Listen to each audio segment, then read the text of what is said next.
Okay, just to get this out of the way, I wasn't making fun of the situation. I was just making fun of Dr. Zoolander over here. It's Zoolander. This is what Caitlin Jensen looked like before visiting a chiropractor, and this is what she looks like now. Is the chiropractic practice quackery and pseudoscience? Well, I guess I would have to answer your question with another question.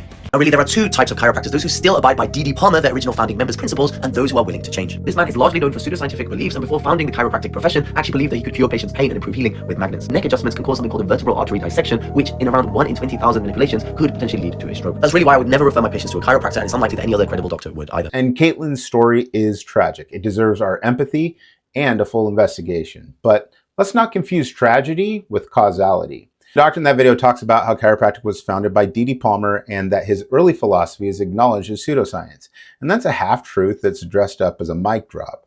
Almost every medical discipline has roots in outdated theories, like germ theory wasn't universally accepted until the 20th century. Acupuncture predates things like microscopes, and Palmer did not have the benefit of randomized controlled trials or modern imaging.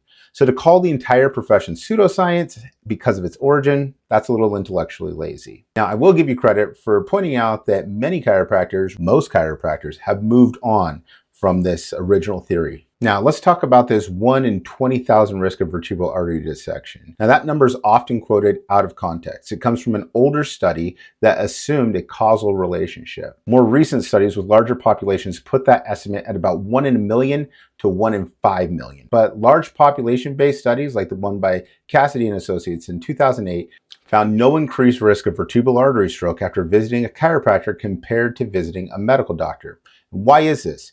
Because patients developing dissections often present with neck pain and headaches before they have a stroke. So they go to see someone, whether it's a chiropractor or a primary care doctor. The dissection is already happening. So if Caitlin would have gone to her primary care doctor, we wouldn't have this viral video. The fact is that in the literature, there's no proven causal link between chiropractic adjustments and stroke. And in Caitlin's case, there's no public record of a malpractice ruling or even definitive evidence proving the adjustment caused the injury. So let's ask a better question.